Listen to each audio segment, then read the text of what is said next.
इस सेशन में कल्याणकारी योजनाएं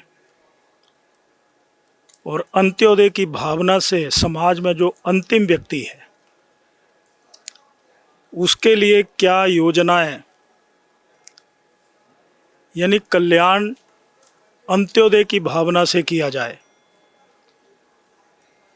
इस राष्ट्रीय विधायक सम्मेलन में अलग अलग विचारधाराओं के लोग अलग अलग प्रदेशों को रिप्रेजेंट करते होंगे, परंतु सभी का एक ही टारगेट है कि अगर हम चुन करके आते हैं, पहले तो चुनने के लिए लड़ाई होती है, फिर हम चुन करके आते हैं तो वेलफेयर का जो कंसेप्ट है वो हमारे मन में, दिमाग में, दिलो दिमाग में हर समय 24/7 उन व्यक्तियों के मनोभाव में हमेशा बन जाता है। तो सबसे पहले तो मैं सिर्फ ये कहना चाहता हूँ कि जब हम एमएलएज बनते हैं या एमएलसीज बनते हैं तो जिस विचार की सरकार रिप्रेजेंट करती है वहाँ की प्रायोरिटीज़ हमेशा रहती हैं। अब मैं हिमाचल प्रदेश से आता हूँ और मेरे बहुत से साथी एमएलएज यहाँ हिमाचल प्रदेश के सत्ता और विपक्ष के बैठे हुए हैं और आप भी अलग अलग प्रदेश को रिप्रेजेंट कर रहे हैं। हिमाचल प्रदेश 1971 में छोटा सा हिमाचल प्रदेश जहाँ पर 68 कंस्टिट्यूंसीज हैं और 2011 की जो जनगणना हुई है, सेंसिस हुए हैं, उसमें 72 लाख इसकी जनसंख्या है। It represents 72 lakh and there are only 12 districts. So every government tries to roadmap in that way to felicitate the people of Himachal Pradesh. I remember in the year 1990s, I came into the politics in 1995. After that, I come to the conclusion that Antyodaya यानी महात्मा गांधी जी का ये concept था, the person, the society where they stand in the last line, we should do something special for him. That concept may be, and that may also be in the agendas of political parties, the parties who rule the states. इसलिए अगर states की priorities रहती हैं कि welfare यानी हम समाज का किस तरीके से ध्यान रख सकते हैं। When I was health minister,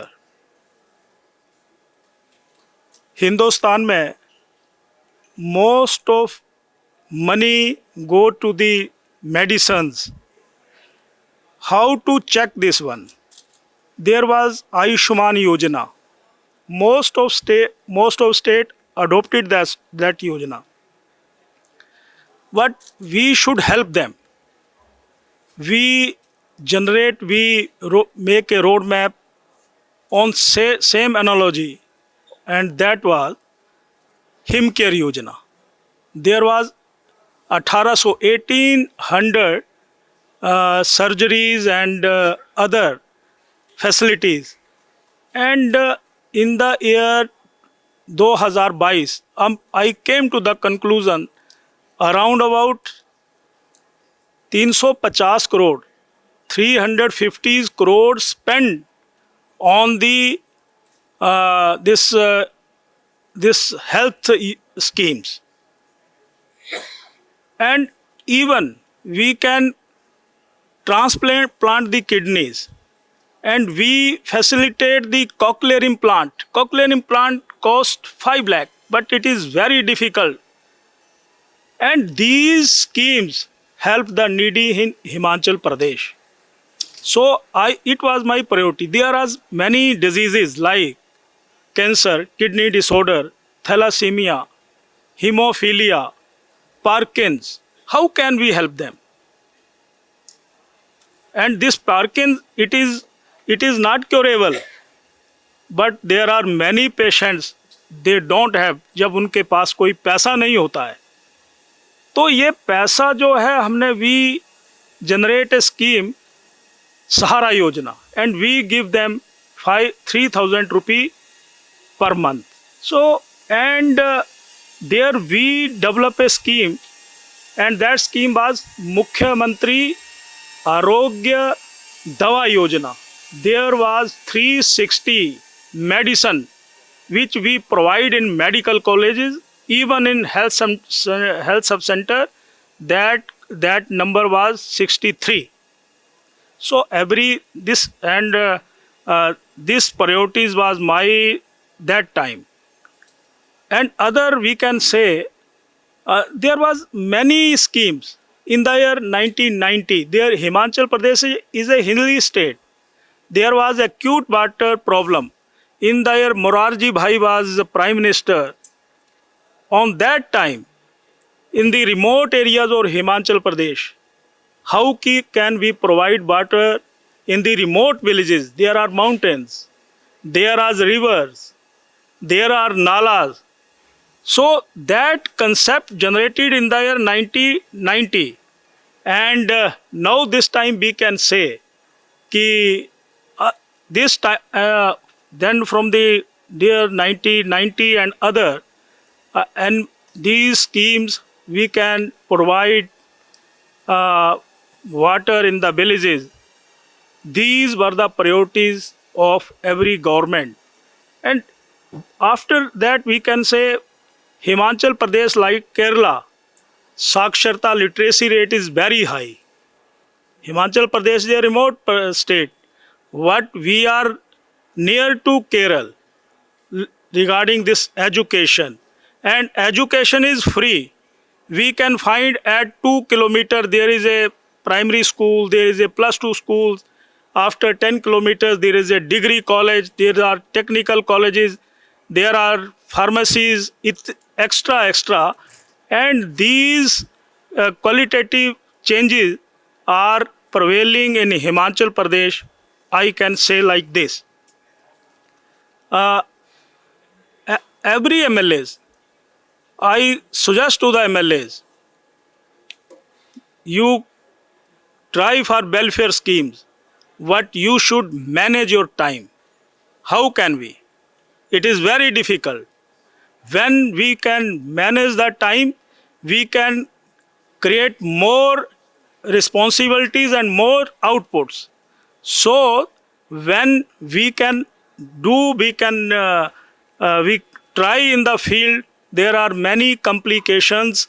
So क्योंकि मैंने ये भी देखा है कि हम जहाँ पर राजनीति में है वहाँ पर हम MLA बन जाते हैं, परंतु वहाँ पर लाखों नज़रें जो आई that check like microscopes upon us. So what we surround us, हमारे इर्द गिर्द जो लोग हैं, what they are, how capacity they are, how skillful they are.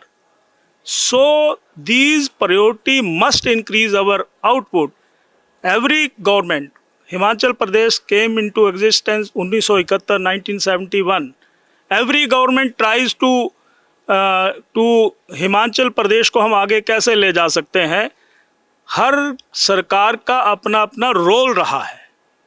कहीं पर सड़कें बनी हैं, कहीं ब्रिजेस बने हैं, कहीं रोपवेज बने हैं, कहीं टनल्स बने हैं, कहीं एम्स बने हैं, कहीं IIT बने हैं, कहीं हिंदुस्तान में अगर 3 वर्ल्ड ड्रग पार्क मिले तो एक हिमाचल प्रदेश को मिला है. Himachal Pradesh is a growing states. There are pharmaceutical companies that produce 35% of the total medicine generate production in India. That is 35% at Baddi, Burotiwal and Nalagarh. So Himachal Pradesh is a beautiful state. So we can say this PDS system is also Antyodaya Ann Yojana. Antyodaya Ann Yojana initially started in the year 1990. क्योंकि जो अन्न भंडार थे वहाँ पर अनाज सड़ रहा था, पर हिंदुस्तान में लाखों लोगों को सूखा अनाज नहीं मिलता था. That year, in the year after 95, this Antyodaya अन्न योजना was initiated and this time this योजना लगभग 85 करोड़ लोगों को कोरोना के समय जो 5 किलो मुफ्त राशन देने की बात और मिल रहा है, that is also a concept of welfare scheme, that is also a welfare scheme. क्योंकि उस समय कोरोना के समय जिंदगी प्यारी थी, मृत्यु जीवन को गले लगा रही थी, भय था, परिवार के अंदर थे, उस समय रोजगार बंद था। तो उस समय वेलफेयर यानी उस वेलफेयर के नाते वेलफेयर वैक्सीनेशन का भी था, क्योंकि ज़िंदगी बचनी चाहिए, राजनीति नहीं, राजनीति होती रहेगी पर ज़िंदगी बचनी चाहिए तो राजनीति भी चलेगी। तो वेलफेयर कंसेप्ट को उसमें जोड़ करके वैक्सीनेशन का काम किया और हमें 2 जून का रोटी मिल सके उसके लिए ये अन्य योजना जो शुरू की गई, मैं समझता हूँ कि इसके माध्यम से भी बहुत सी स्कीम्स हैं। मेक इन इंडिया के नाम पर हमारे हिमाचल प्रदेश में बहुत सी योजनाएं शुरू की हैं। जन धन खाते के रूप में बहुत से कंसेप्ट हिमाचल प्रदेश में शुरू हुए हैं और हम MLAs, VRMLAs, विधायी क्षेत्र विकास निधि के माध्यम से हम विकास करवाते हैं, बैकवर्ड आउटले प्लान के माध्यम से हम विकास करवाते हैं, हम SCCP के माध्यम से प्रदेश का और अपनी कंस्टिट्यूंसीज का विकास करवाते हैं। कुल मिलाकर के वासुदेव कुटुंबकम की भलाई, हम सारा एक परिवार है, वो हमारी एक मैथोलॉजी है, वो हमारी एक परिभाषा है। वो परिवार की भावना हमारे विचार में भी झलकनी चाहिए। आइडियोलॉजी कुछ भी हो पर हम वन अर्थ के रूप में, वन फैमिली के रूप में, वन फ्यूचर के रूप में हम काम करते हैं, ऐसी भावना हमारे विचार में आनी चाहिए। उस दिशा में हिमाचल प्रदेश में भी बहुत अनगिनत काम किए हैं। ये ओपनिंग रिमार्क है, बातें कहने के लिए। There are many schemes implemented after 1971 and the government came into power. From time to time they work for Himachal Pradesh, beautiful Himachal Pradesh, welfare and upliftment of Himachal Pradesh। उस दिशा में बहुत से आगे हम बढ़े हैं। निसंदेह यहाँ पर मेरे से ज़्यादा अनुभवी मोस्ट स्कॉलर्ड हो सकता है, there is I have no introduction with other personalities but I know you are elected personalities and become MLAs, speakers, ex-speaker from that concerned state, and I was speaker, but it is very fortunate for me when I became health minister, Ayurveda minister, and medical education minister, and then I became speaker. It was privilege for me, जिस कुर्सी पर मैं बैठा था वहाँ पर हिमाचल प्रदेश के उत्थान के लिए जो वेलफेयर स्कीम्स बनाई जाती थी और अंतिम व्यक्ति के विकास के लिए जो ताना बाना बुना जाता था, उस कुर्सी पर हाँ में हाँ कहने का जो एक संविधान ने स्पीकर को एक अधिकार दिया था, मैं उसको उस अधिकार के कारण मैं अपने आप को गौरवान्वित महसूस करता हूँ।